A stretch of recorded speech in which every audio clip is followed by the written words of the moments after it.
जोहार जय माँ समलई और पहला मिनी ब्लॉग के आपको स्वागत। चलो आज बुली कर्णाटकार कैलाशगिरी टे आगे आसलु और फोटो फोटो हेलु स्टाटस लगावार लगी आगे टे अटकिक आम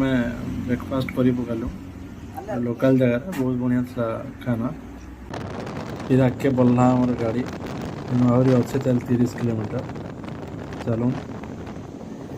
इन ओभरलोडिंग स्टार्ट होगला यहाँ पूरा पहाड़ तरे तरे राइट साइड आप देखिए पहाड़ खाली अच्छे इटा पहुँची गलु इन आगे बाइक नहीं जाए चलिक जीवार के पड़वा इटा पहाड़ी अच्छे चली चली पहाड़ चढ़वार के पड़वा चलून चढ़मा जस्ट 50 मीटर आई तुम आ सब अथा हो गए इटा अधा दूर पले आसलु और व्यू देख पूरा वाव वाला टीका को बहुत डेंजरस था मुझे तो डाउट लगता मुझे चढ़ी पार्मी कि नहीं फिर भी चढ़ी पकालु फाइनाली पूरा ऊपर पहुँचलु।